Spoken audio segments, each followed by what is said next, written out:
Phone tapping కేసులో వారికి నోటీసులు ఇచ్చి సిట్ ద్వారా విచారణకు రావాల్సిందిగా కోరినందుకు మేము ఆ కార్యక్రమాన్ని వ్యతిరేకిస్తూ ఈరోజు నిరసన కార్యక్రమం చేపట్టడం జరిగింది.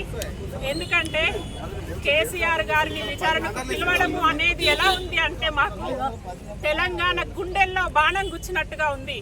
తెలంగాణ ఆత్మ గౌరవం మీద సమైక్యంగా దాడి చేసినట్టుగా ఉంది.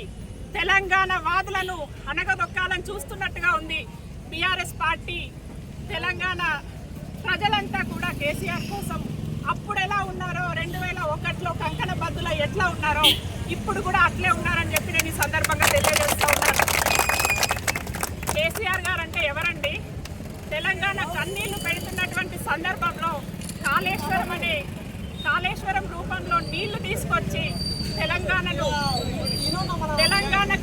రూపం ఇచ్చినటువంటి ప్రాణం పోసినటువంటి నాయకుడు మన కేసీఆర్ గారు. తెలంగాణ రాష్ట్రానికి మిషన్ భగీరథ ఏ ఆడబిడ్డ కూడా మంచినీళ్లకు కరువు కాటకాలకు పడద్దు అనేసి ఇంటింటికి గడప గడపకు నీళ్లు అందించినటువంటి నాయకుడు మా బాబు కేసీఆర్ గారు. ఈరోజు కార్మికునికి కానీ రైతులకు కానీ ఆడబిడ్డలకు కానీ ఆత్మగౌరవాన్ని పెంచినటువంటి నాయకుడు మా మహానాయకుడు బాబు కేసీఆర్ గారని గర్వంగా చెప్తా ఉన్నాను. అటువంటి నాయకుని మీద ఈరోజు సిట్ పేరుతో ఆరోపణలు చేస్తూ ఉన్నారు.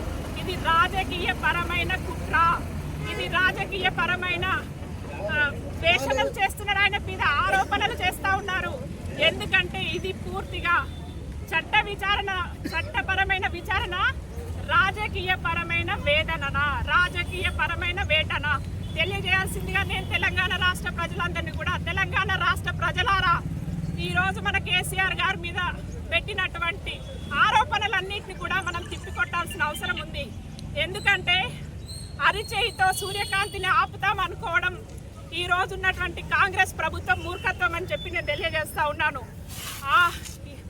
ఈ రోజు అస్తమించిన సూర్యుడు మళ్ళీ రేపు ఉదయిస్తాడనేది ఎంత వాస్తవమో ఈ రోజు మేము మళ్ళీ మా కేసీఆర్ గారిని ముఖ్యమంత్రిని చేసుకుంటామని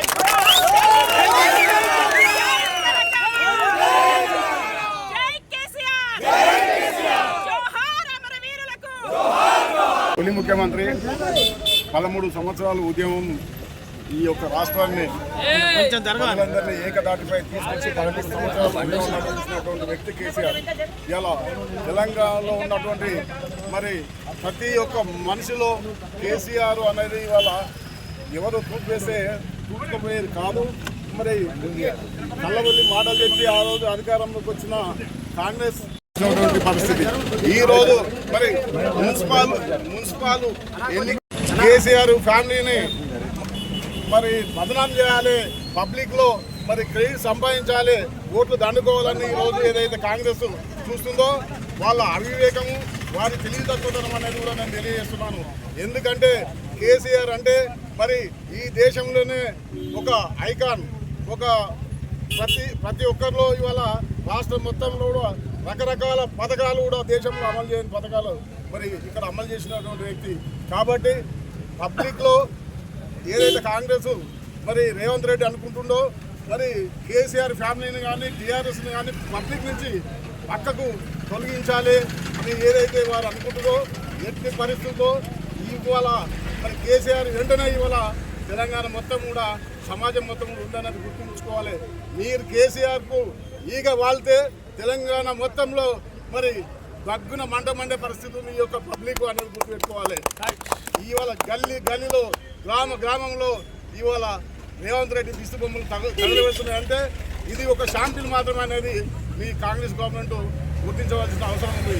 కాబట్టి ఇలాంటి పిచ్చి మరి ఈ డ్రామాలు బంద్ చేసి మరి ఏదైతే ఉందో సిట్టు న్యాయబద్ధంగా చట్టబద్ధంగా ఎంక్వైరీ చేస్తే దాంట్లో ఏం తప్పు లేదు.